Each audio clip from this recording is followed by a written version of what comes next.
Shalom, selamat pagi jemaat yang dikasihi Tuhan. Saya percaya kita semua sudah siap, kita sudah membawa setiap kerinduan hati kita mau memuji, meninggikan nama Tuhan. Terlebih kita mau bersekutu dengan tubuh dan darah Kristus. Mari kita tundukkan kepala sejenak, kita berdoa. Terima kasih Tuhan, kami ada sebagaimana kami ada. Bukan karena kuat gagah kami, namun semua karena kebaikan-Mu sepanjang hidup kami Tuhan. Kini di hadapan-Mu, kami mau mendengarkan kebenaran-Mu Tuhan. Layakkan kami Tuhan, membawa jemaat-Mu, merasakan hadirat-Mu yang kudus, bersekutu dengan tubuh dan darah-Mu yang kudus ya Tuhan. Inilah sembah dan pujian kami Tuhan.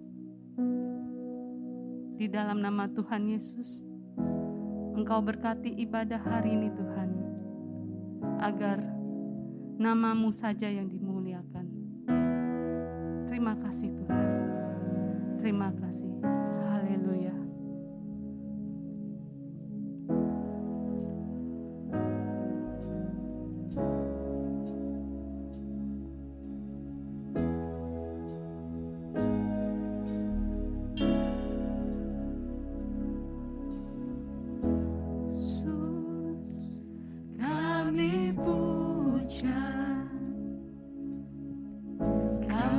Sembah sebagai Raja,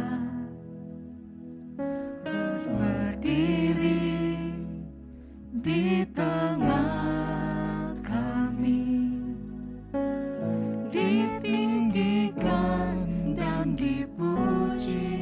Yesus kami puja, Yesus kami puja. Kami sembah sebagai Raja,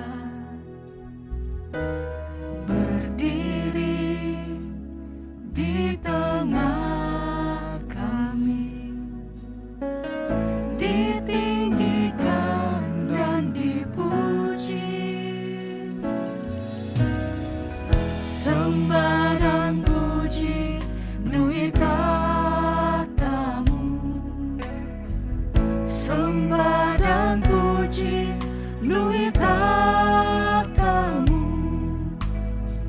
Sembah dan puji penuhi tahta-Mu. Yesus Tuhan adalah Raja. mari katakan dengan iman, Yesus kami puja. Yesus kami puja, kami sembah sebagai Raja, berdiri di tengah kami, ditinggikan dan dipuji. Sembah dan puji Dia, sembah dan puji penuhi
pujian dan sembah kami yang kami naikkan di hadapan-Mu.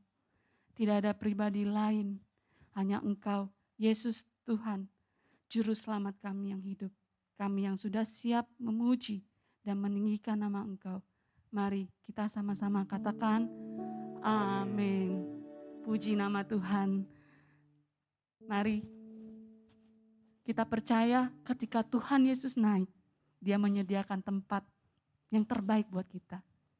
Mari kita bawakan setiap kerinduan hati kita. Oleh darah kuasa-Mu, kami telah ditebus. Oleh darah kuasa, kami telah dimenangkan. Haleluya. Sekarang telah tiba keselamatan dan kuasa dan pemerintahan Allah kita, kuasanya yang diurapinya, karena telah dilemparkannya para pendakwa kita. Sekarang telah tiba keselamatan dan kuasa dan pemerintahan Allah kita, kuasanya yang diurapinya, karena telah dilemparkannya para pendakwa kita. Oleh darah anak domba, oleh kesaksian kita, iblis dikalahkan, kuasanya dihancurkan. Oleh darah anak domba.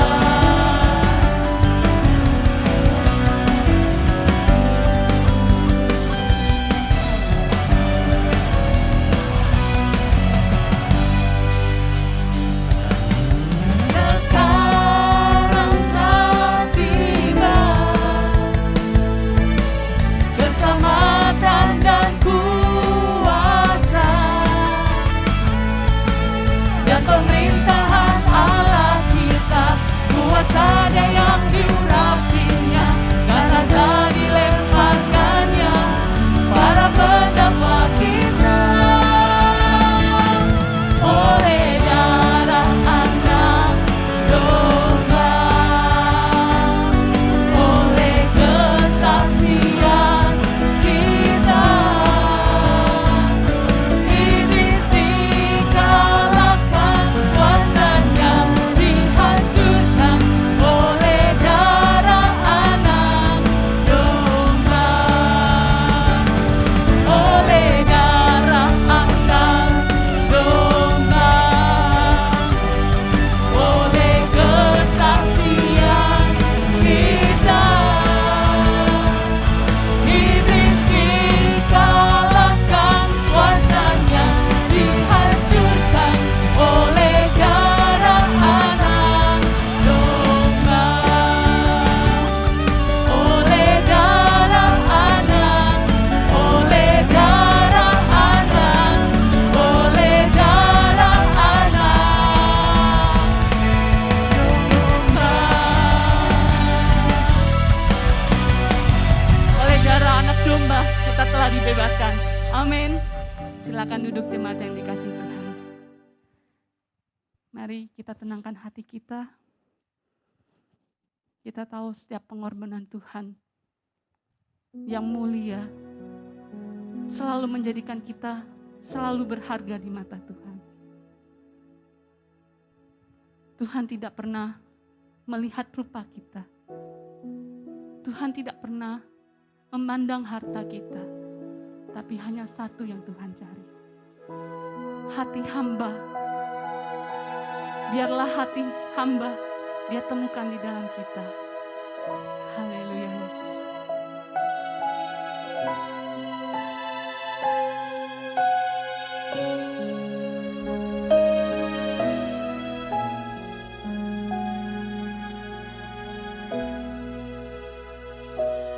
Mari kita katakan, ku tak dapat lupakan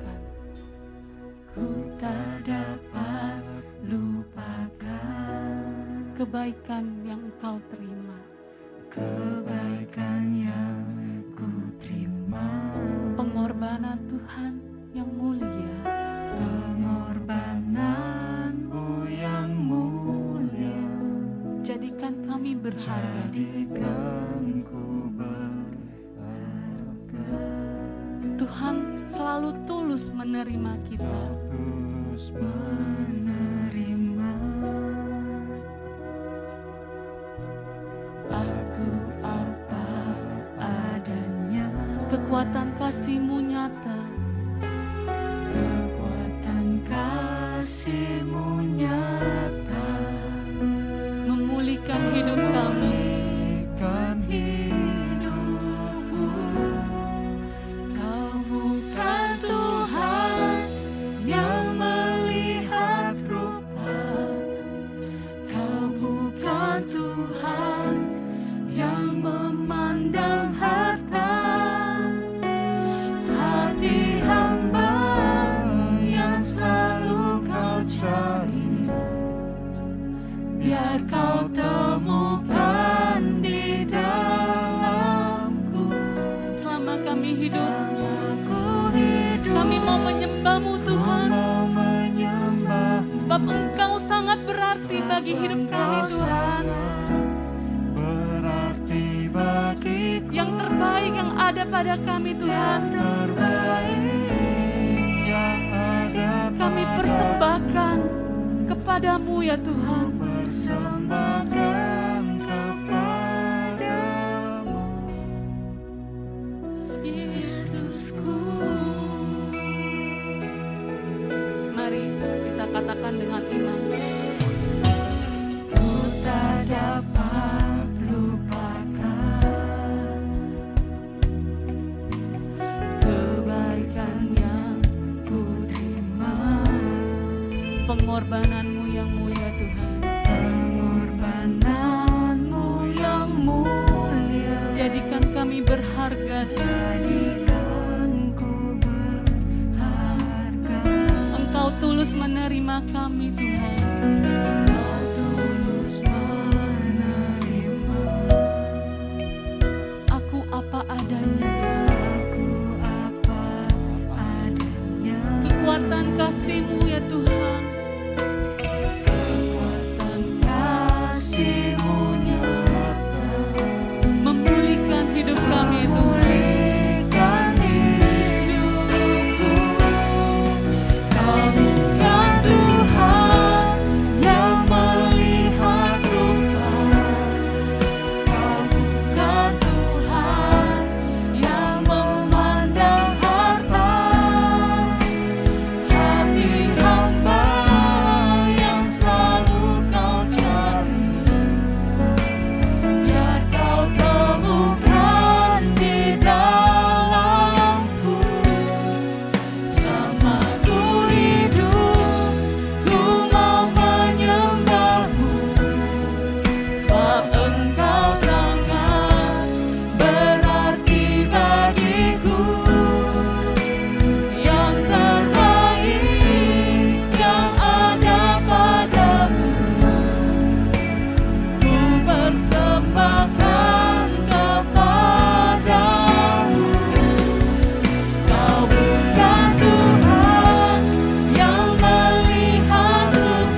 ibadah ini yang menjadi pengakuan dan tekad kami semua.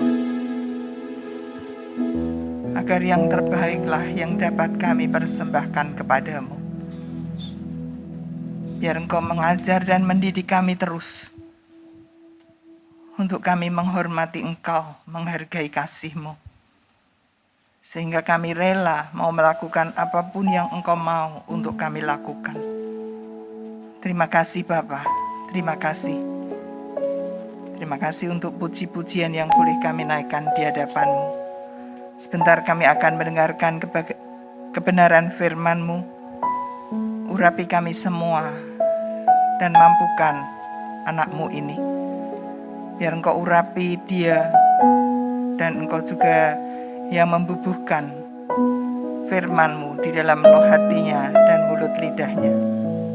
Agar supaya hanya kemuliaan Tuhan yang disampaikannya.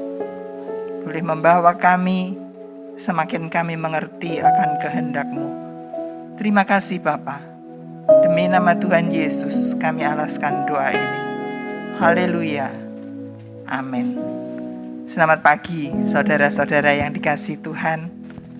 Bersyukur kita boleh kembali bertemu pada pagi hari ini.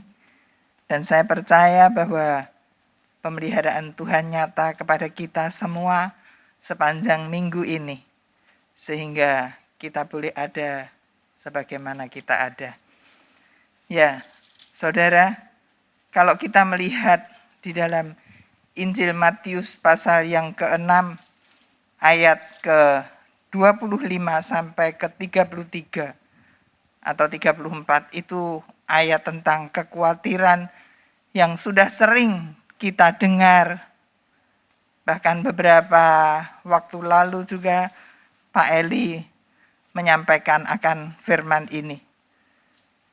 Semua berbicara mengenai kebutuhan-kebutuhan selama di dunia ini supaya kita tidak khawatir. Memang saudara, apalagi di masa pandemi seperti ini, banyak orang yang khawatir. Banyak orang yang takut. Banyak orang yang gentar menghadapi kehidupan yang semakin sulit ini. Tetapi asal kita bekerja dengan semaksimal mungkin, dengan benar, saya percaya bahwa Tuhan tidak pernah meninggalkan kita. Kita harus melakukan bagian kita dengan sebaik-baiknya. Siapapun kita dan apapun profesi kita, baik sebagai ibu rumah tangga pun harus kita kerjakan dengan sebaik mungkin. Agar supaya dengan itu boleh mendukung akan kelancaran daripada rumah tangga masing-masing. Apa jadinya kalau ibu rumah tangga malas? Apa jadinya kalau kepala keluarga malas? Maka keluarga anak-anak akan jadi korban. Tetapi saya percaya bahwa kita mengerti akan bagian kita masing-masing. Kita mengerti bahwa Tuhanlah yang sudah menetapkan kita sebagai apa. Dan itulah yang harus kita kerjakan. Kita harus semampu kita, sekuat tenaga kita melakukan bagian kita. Sebab kita harus tahu bahwa Tuhan itu paling tidak suka orang yang malas. Duduk berpangku tangan ya, bangun tidur, ongkang-ongkang, minum kopi katanya. Minum kopi boleh, tapi nggak usah lama-lama gitu. Kita punya bagian masing-masing, punya kerjaan yang harus kita kerjakan. Sekalipun sudah tua pun ya, pasti ada kesibukan kok. Saya sudah tua tapi ada aja kesibukan. Kalau enggak ada apa-apa saya juga ke belakang, ke tanaman. Saya motong-motongin, saya apa, pokoknya ada kesibukan itu pasti ada. Karena Tuhan itu waktu pertama penciptaan menyuruh Adam untuk mengelola bumi. Supaya Adam itu punya kerjaan, memberi nama kepada setiap binatang. Bukan hal yang mudah. Coba saudara mau punya anak aja, sudah dari mulai hamil atau baru menikah, sudah mikir, nanti kalau punya anak perempuan dinamain siapa, punya anak laki dinamain siapa. Itu kan sudah mikir, sudah jadi rencana siapa nanti nama anaknya. Cari-cari di buku, cari-cari di mana-mana untuk dapat menemukan nama yang tepat. Nah, apalagi kalau kayak Adam, coba disuruh ngasih nama binatang sebanyak itu. Dari binatang paling kecil sampai paling gede. Enggak tahu dulu memang ada dinosaurus atau enggak tahu. Tapi pokoknya binatang itu banyak banget. Satu macam binatang aja, burung aja jenisnya sudah beratus-ratus bahkan beribu-ribu. Coba Adam suruh ngasih nama. Mumet enggak kalau saudara? Tapi itulah yang Adam lakukan. Karena memang Tuhan tidak suka orang nganggur, apalagi orang malas. Nah, kalau kita berbicara mengenai hal ini, saudara, Tuhan bilang supaya kita tidak khawatirkan. Jangan khawatir tentang apapun juga. Nah, saudara, adakah kita pernah berpikir satu hal yang paling mendasar di dalam kehidupan kita sebagai orang percaya? Memang kata khawatir itu, sorry ya saudara, saya tidak bisa napas.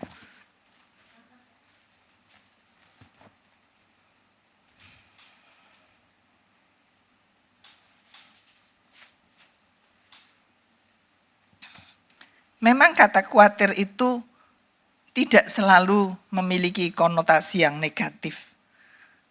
Khawatir, ada hal khawatir yang positif, yang perlu kita pertanggungjawabkan, perlu kita pikirkan, perlu kita harus serius memikirkan, agar supaya jangan sampai yang kita khawatirkan itu terjadi. Dan kita akan berusaha terus supaya apa yang kita khawatirkan itu benar-benar tidak akan terjadi di dalam hidup kita. Nah, kekhawatiran yang sangat mendasar di dalam kehidupan kita orang Kristen. Adakah saudara pernah berpikir nanti apabila Tuhan memanggil kita pulang, kita sudah yakin masuk surga atau tidak? Adakah kita yakin hidup kita ini sudah menyenangkan hati Tuhan atau tidak? Dan itu acap kali orang tidak memikirkan dengan serius. Apalagi pada waktu saya baru mulai Kristen, selalu ditekankan, kamu percaya Tuhan Yesus, kamu pasti selamat. Selamat maksudnya kalau kamu mati pasti masuk surga.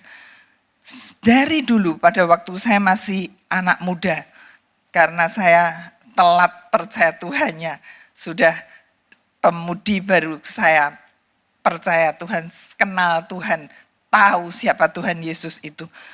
Jadi waktu saya baru percaya itu, saya mikir, kok gampang banget ya, emang percaya terus kalau mati langsung masuk surga. Itu bertahun-tahun saya memikir terus. Karena pada waktu saya masih sebagai anak, dalam keluarga saya, itu diajari toto kromo yang enggak gampang loh. Sebagai orang Jawa yang tinggal di Solo. Banyak sekali aturan-aturannya. Dan itu pun sebagai anak sulit kadang-kadang melanggar. Terus saya mikir, kok kalau jadi Kristen kok langsung masuk surga? Jadi pemikiran terus. Sampai akhirnya saya menikah dengan seorang hamba Tuhan. Dan saya tahu bahwa jadi Kristen itu bukan hal yang mudah. Kita harus memiliki atau mempunyai pemikiran dan perasaan Kristus di dalam hidup ini. Saya acap kali mendengar suami saya berkata itu kepada saya. Dan saya tidak pernah melupakan itu. Harus punya pikiran perasaan Kristus. Harus seperti Kristus sehingga itu menjadi visi dari gereja kita. Nah, inilah goal kita saudara. Kristen harus kita bisa menjadi seperti Kristus. Kalau kita bisa menjalani kehidupan itu dengan benar, maka itulah yang kita akan pasti akan selamat. Nah, makanya saudara yang dikasih oleh Tuhan, Marilah kita berpikir dengan serius akan kekekalan ini.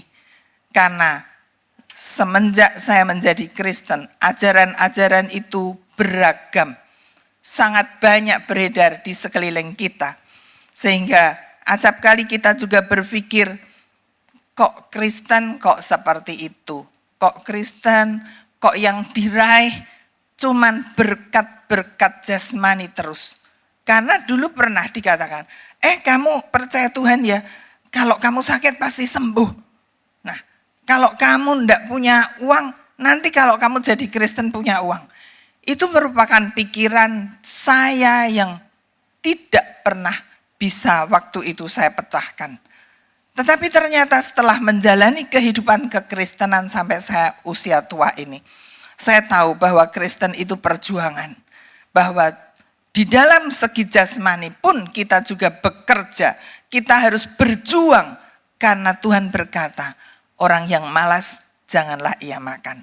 Kalau kita membaca sebagai istri di dalam perjanjian lama di Amsal, apa tugas seorang istri, tugas seorang ibu itu ada di dalam Amsal 31. Itu yang harus kita terapkan. Sebagai suami juga harus bekerja membanting tulang agar supaya keluarganya bisa tercukupi. Bukan kita, perlu duit, kita berdoa, duit datang dari langit, jeblok satu karung. Kita kaget yang jantungan bisa mati, saudara. Nggak bisa menikmati itu. Demikian juga kalau butuh beras, kita berdoa, terus beras datang. Bukan seperti itu, saudara Kristen. Sekalipun di dalam perjalanan hidup saya sebagai orang percaya, banyak hal-hal yang saya alami di dalam Tuhan. Banyak mujizat yang saya alami. Tetapi kita tahu bahwa goal kita bukan kita mencari atau mendapatkan mujizat itu. Tetapi goal kita yaitu hidup yang terus-menerus berubah. Boleh meneladani Kristus di dalam hidup kita. Dan itu bukanlah hal yang gampang di dalam kehidupan kita. Kalau kita melihat di dalam ayat 25 dari pasal 6 dari Injil Matius tadi, dikatakan, karena itu aku berkata kepadamu, janganlah khawatir akan hidupmu, akan apa yang hendak kamu makan atau minum, dan janganlah khawatir pula akan tubuhmu, akan apa yang hendak kamu pakai.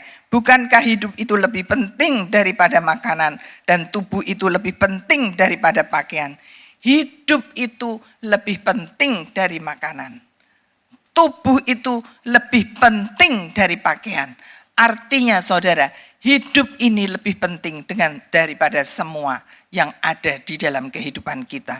Dan hidup yang seperti apa?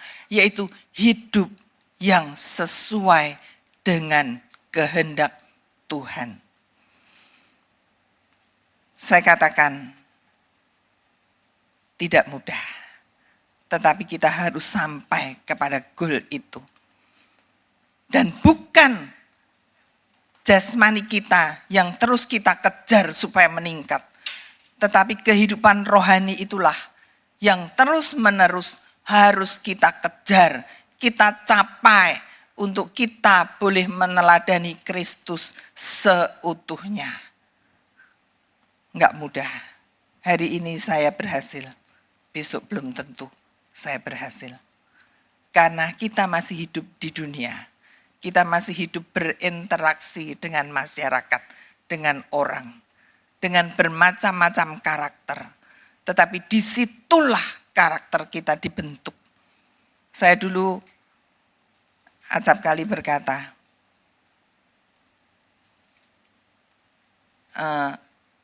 kayaknya dulu kok enak gitu ya.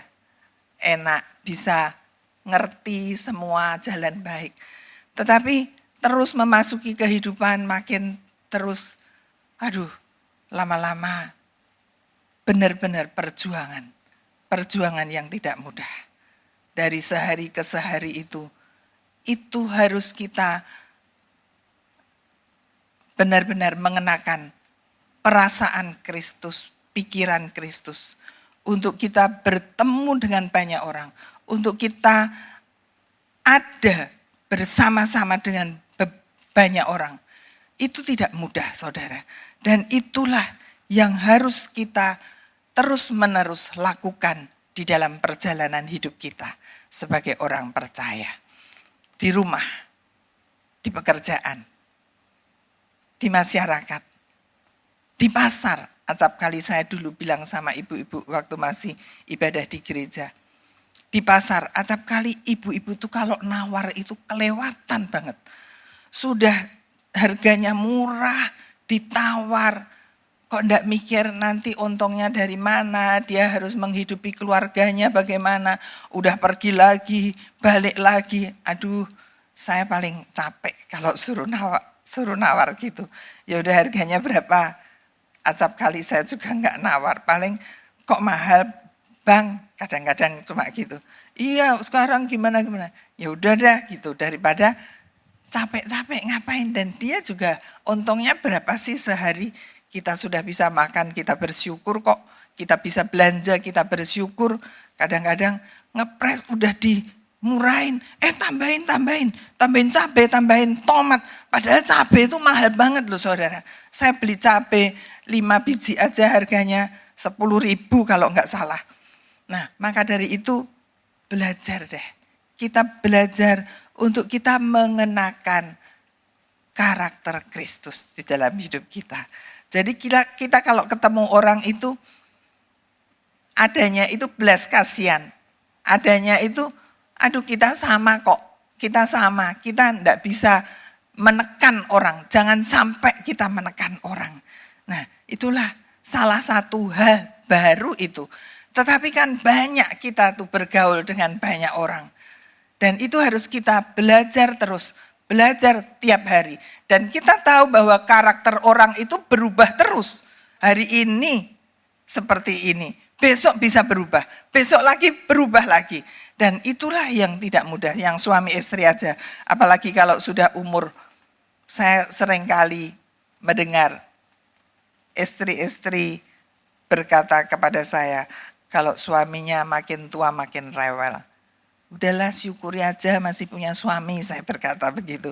Nggak enak, nggak punya suami, saya bilang gitu.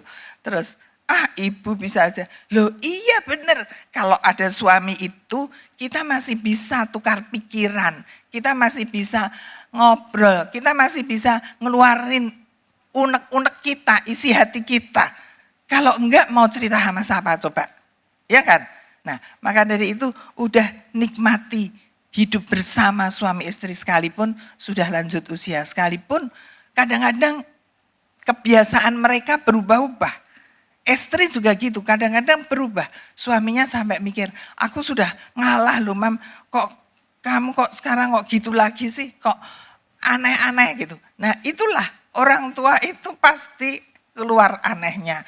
Asal jangan melenceng, keluar dari jalur kehendak Tuhan. Itu aja. Jadi kita harus belajar terus akan kebenaran firman Tuhan. Supaya hidup kita itu enggak melenceng. Tetapi kita tetap pada jalan yang benar. Nah saudara, untuk dapat hidup menyenangkan Tuhan. Untuk kita nanti bisa diterima di kekekalan. Itu bukan hal yang mudah. Rasul Paulus pernah berkata di dalam 1 Korintus 9 ayat 27. Demikian bunyinya. Tetapi aku melatih tubuhku dan menguasainya seluruhnya. Supaya sesudah memberitakan Injil kepada orang lain, jangan aku sendiri ditolak. Orang sekaliber Rasul Paulus. Itu aja dia was-was. Dia berkata, sesudah aku memberitakan Injil kepada orang lain, jangan aku sendiri ditolak. Pernahkah kita memikir saudara? Jangan saudara berkata, Bu Silas nih aduh belum mau mati kok dikasih firman seperti itu. Sepertinya besok saya mau mati. Enggak saudara, setiap kita jangan berkata yang tua mati dulu. Yang muda banyak sekarang yang mati duluan. Maka dari itu Kita setiap hari harus waspada. Kita setiap hari harus berjaga-jaga. Supaya kalau tiba saatnya kita menghadap atau meninggalkan dunia ini, kita tidak ditolak oleh Tuhan. Kita ditolak oleh manusia, gak usah takut, gak usah benci, gak usah sedih.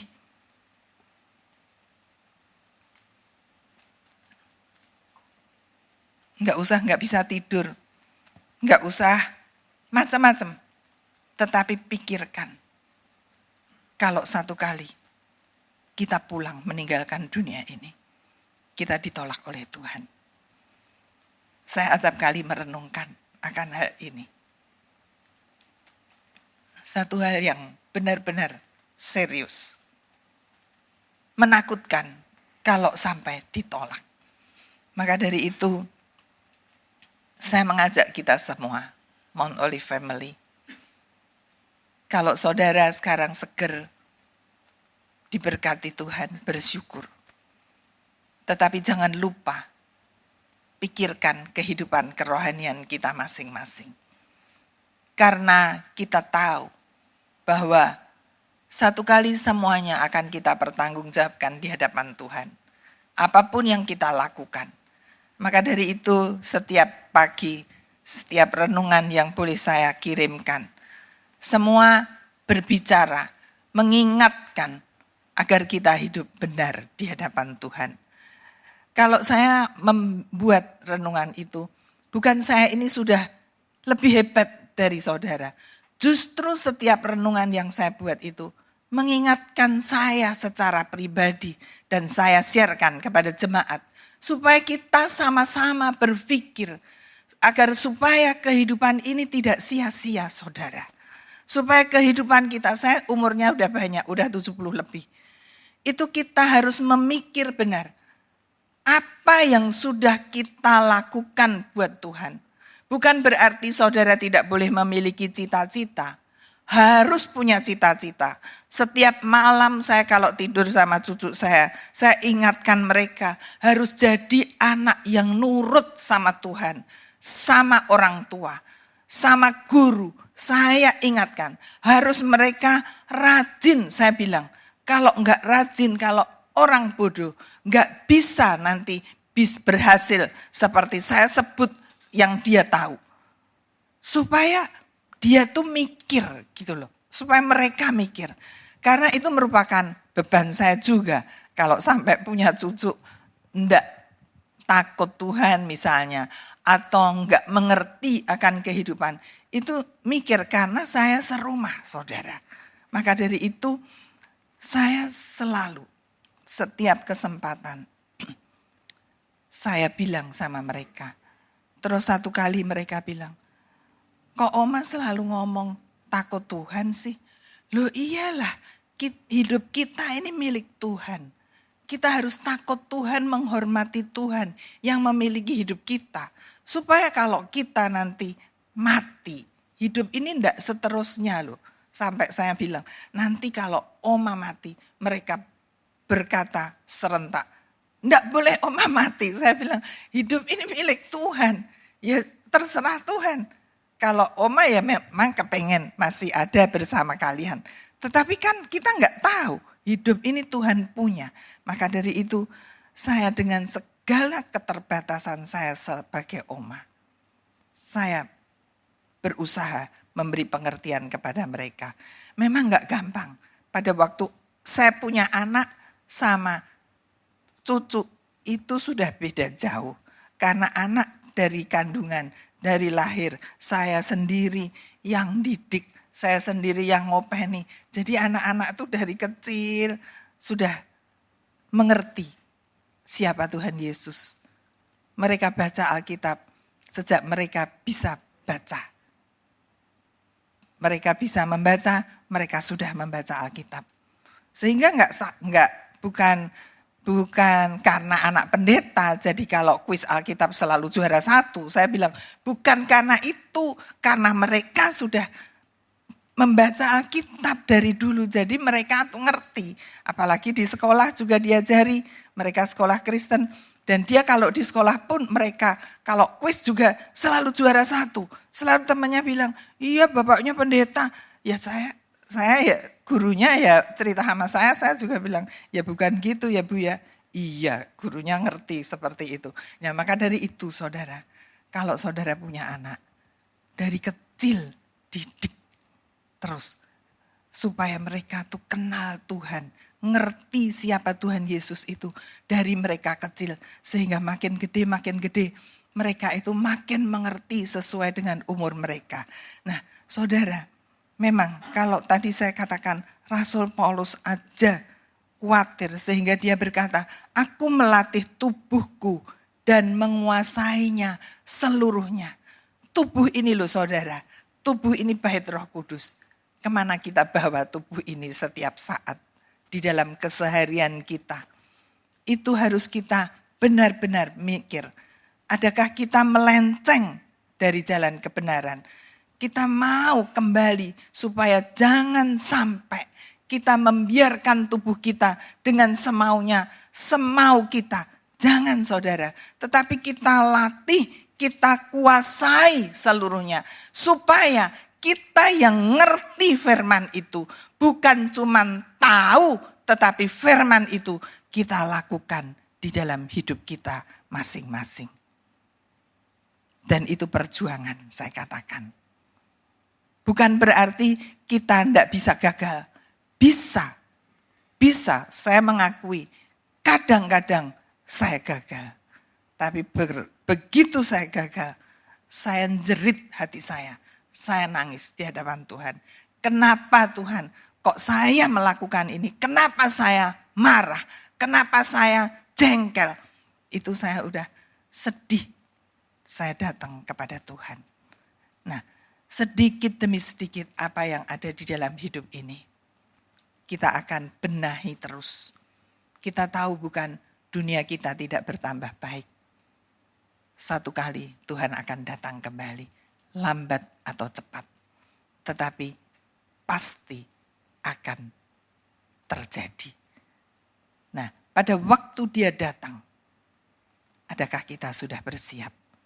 Kalau dia belum datang, tetapi Tuhan memanggil kita pribadi lepas pribadi dengan cara apapun, dengan sakit atau karena usia tua atau karena apapun juga, kita sudah siap. Dan itulah yang harus kita pikirkan. Saya bukan nakut-nakutin saudara, tetapi saya mengajak agar supaya kita mempunyai kekhawatiran yang positif. Yaitu khawatir akan kehidupan rohani kita. Bukan khawatir akan jasmani. Karena saya percaya kalau kita rajin, kalau kita sungguh-sungguh, pasti bekerjanya sungguh-sungguh. Pasti Tuhan itu akan memberkati pekerjaan kita. Apapun lah yang dilakukan. Buktinya tukang parkir itu juga bisa makan kok. Maka dari itu, karena mereka itu rajin dan tidak malu. Ayo, kiri. Kan tidak malu. Coba kalau saudara disuruh gitu, malu kan? Nah, maka dari itu saudara sudah punya pekerjaan masing-masing. Lakukan itu dengan sungguh. Dengan giat kita melakukan. Pasti Tuhan diberkati. Tetapi lebih daripada itu, kita mengkhawatirkan akan kehidupan rohani kita. Adakah benar kita sudah layak di hadapan Tuhan atau tidak? Kita mau berhati-hati memikirkan seluruh pikiran kita, memikirkan keberadaan kita, memikirkan perasaan kita, memikirkan perbuatan kita, apakah sudah berkenan di hadapan Tuhan atau tidak. Itu yang perlu kita waspadai. Saudara, saya percaya kalau setiap dosa kita, Tuhan itu sudah ampuni. Sebentar kita akan masuk di dalam perjamuan kudus, kita akan mengingat akan kesengsaraan Tuhan. Dia mati menebus dosa kita. Dosa kita memang sudah diampuni. Tetapi setiap hari, setiap saat, kita memerangi kodrat dosa atau tabiat dosa, kebiasaan dosa, kebiasaan berbuat salah yang ada di dalam hidup kita. Itulah yang kita perangi setiap saat. Sehingga satu kali nanti kita sudah tidak bisa lagi berbuat dosa. Seperti apa yang dialami oleh Kristus Yesus Tuhan kita. Bukan karena dia Tuhan, tetapi dia tidak mau berbuat dosa dan tidak bisa berbuat dosa. Kita mau sampai seperti itu agar supaya hidup ini benar-benar dapat menyenangkan hati Tuhan. Tidak ada lain yang kita akan rindukan di dalam hidup ini kecuali kita menyenangkan hati Tuhan. Saudara selaku istri bisa aja menyenangkan suami, masak yang enak yang dia suka. Suami juga gitu, bisa menyenangkan hati istri. Apa yang istri suka, para suami bisa melakukan itu. Pada hari-hari tertentu bisa membawakan sekuntum bunga mawar untuk sang istri tercinta. Atau apapun yang bisa saudara lakukan. Saudara yang tahu akan kesukaan pasangan masing-masing. Demikian juga anak terhadap orang tua juga terhadap anak. Maka dari itu kita mau belajar, itu menyenangkan hati sesama, itu bisa kita lakukan gampang. Tetapi menyenangkan hati Tuhan, itulah yang harus jadi target kita setiap hari, setiap saat. Untuk menyenangkan hati Tuhan. Setiap pagi setelah saya bangun tidur, cuman satu yang saya selalu doakan. Saya rindu untuk menyenangkan hati Tuhan. Saya rindu saya benar-benar berubah seperti yang Tuhan kehendaki. Tidak ada lain kerinduan dalam hidup saya. Udah tidak kepingin punya apa. Tetapi cuman satu hal itu yang saya rindukan untuk saya dapat lakukan di dalam hidup saya yang sudah lanjut usia ini. Bukan berarti yang muda-muda tidak boleh, jangan seperti itu. Justru yang muda, waktu masih panjang, masih bisa berbuat banyak untuk Tuhan. Itu pikirkan, supaya hidup saudara dapat menyenangkan Tuhan dan menjadi berkat bagi lingkungan dimanapun saudara berada. Karena kita tahu waktu kita sangat terbatas, kesempatan kita sangat terbatas, umur kita sangat terbatas. Maka dari itu, lakukan yang terbaik. Hari ini yang terbaik, besok juga yang terbaik. Dan lama-lama kita melatih hal itu sehingga lama-lama kita bisa melakukan apa yang terbaik yang dapat kita lakukan.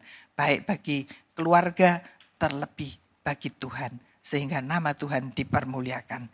Mari saudara kita menyiapkan hati kita masing-masing. Untuk sebentar kita akan masuk di dalam perjamuan kudus. Saya percaya bahwa setiap saudara semua yang ada di rumah sudah mempersiapkan roti dan anggur itu. Saya ajak kita bangkit berdiri bersama-sama. Sebuah pujian yang kiranya menjadi kerinduan kita sesuai dengan firman yang sudah saya sampaikan. Ku mau hidup seturut kehendak Tuhan. Ku mau hidup seturut kehendak-Mu Tuhan. Ku mau memberi semua yang dapat Ku berikan. Ku mengasihi-Mu lebih dari semua, melayani-Mu di bumi, di surga. Ku mau hidup seturut kehendak-Mu Tuhan. Ku mau memberi semua yang dapat Ku berikan. Ku mengasihi-Mu lebih dari semua, melayani-Mu di bumi, di surga. Kau ajarku hidup yang sungguh berarti, seperti hidup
bermakna bagi sesama. Hidup bermakna bagi sesama.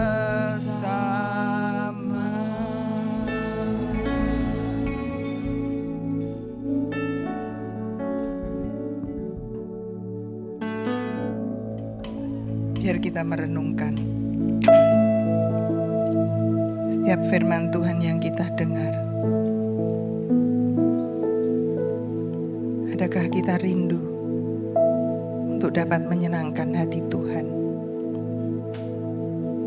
Pujian ini berkata, biar hidup kami, hidup kita menjadi hidup bermakna bagi sesama. Jangan kita menyia-nyiakan korbannya, mati di atas kayu salib, menebus dosa kita. Kita sudah ditebus, namun kita mau setiap hari kita bertobat. Setiap hari kita memperbaiki kehidupan kita, karakter kita, agar supaya hidup ini semakin hari semakin dapat menyenangkan hati Tuhan. Sehingga pengorbanannya di atas kayu salib tidak sia-sia, karena kita benar menghayati apa yang dia lakukan. Dia sudah mau lakukan itu, tidak menghiraukan akan dirinya sedikit pun, karena kasihnya kepada saudara dan saya, mati di atas kayu salib, menggantikan dosa kita. Dan kita mau berusaha menyenangkan hatinya dengan kehidupan yang bermakna. Seperti kalau kita tahu darahnya tercurah, tubuhnya hancur.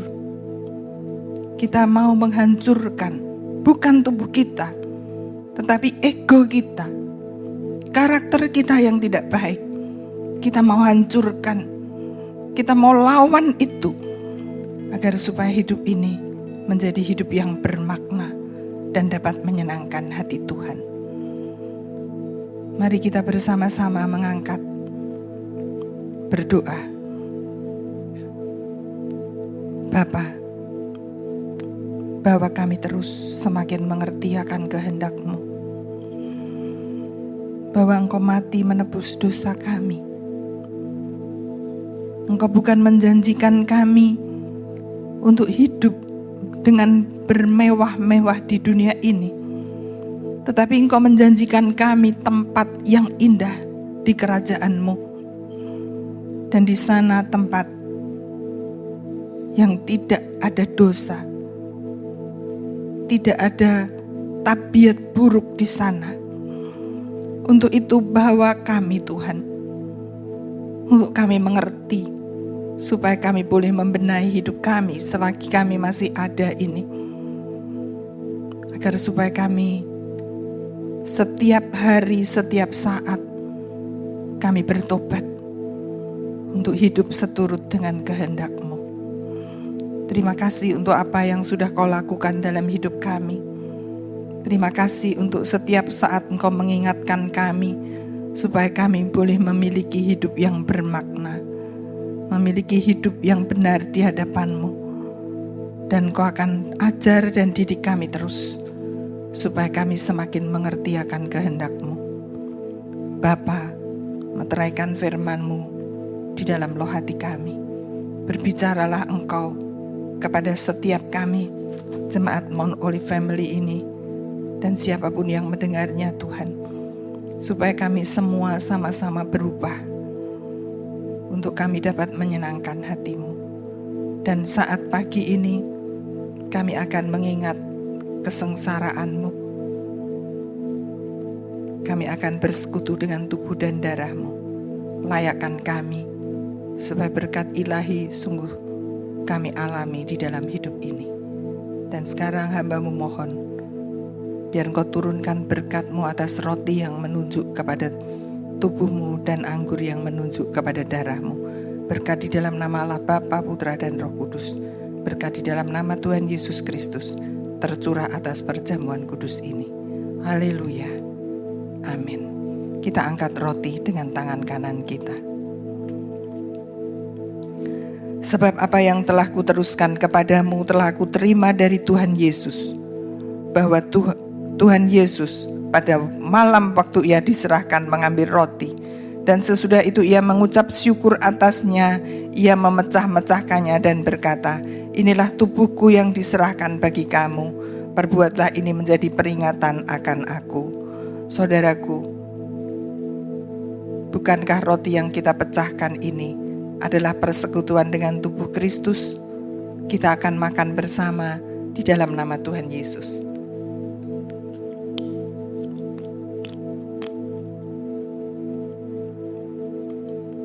Terima kasih Tuhan.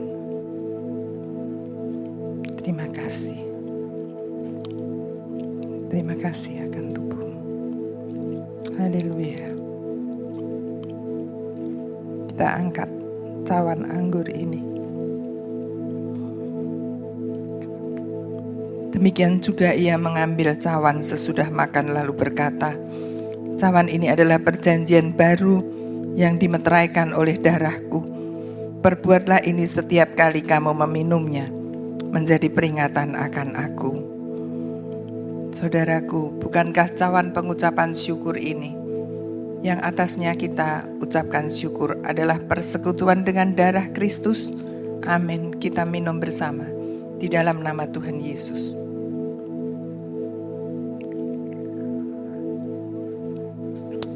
Haleluya. Yesus.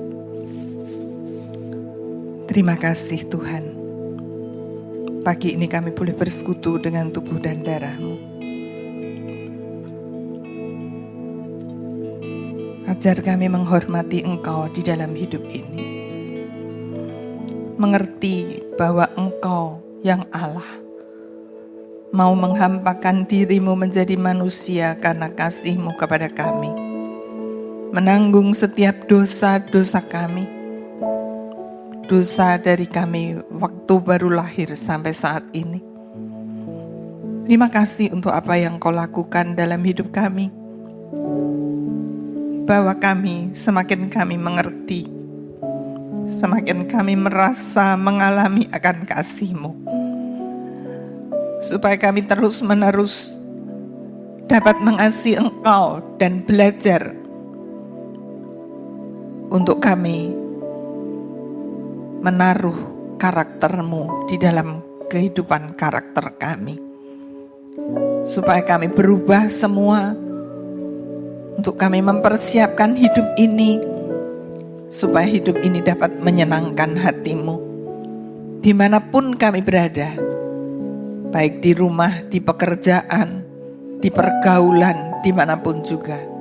Pegang hidup kami terus, ingatkan terus, supaya kami dapat membawa kehidupan-Mu di dalam kehidupan kami.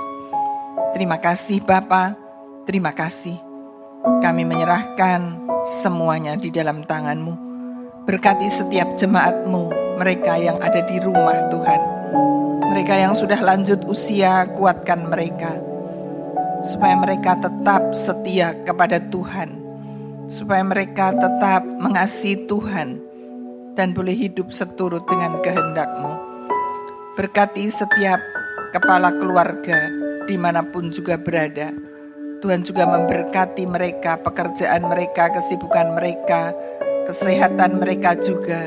Demikian juga para ibu rumah tangga. Mereka dapat melakukan segala tugas-tugas dan tanggung jawab mereka dengan benar di hadapan-Mu.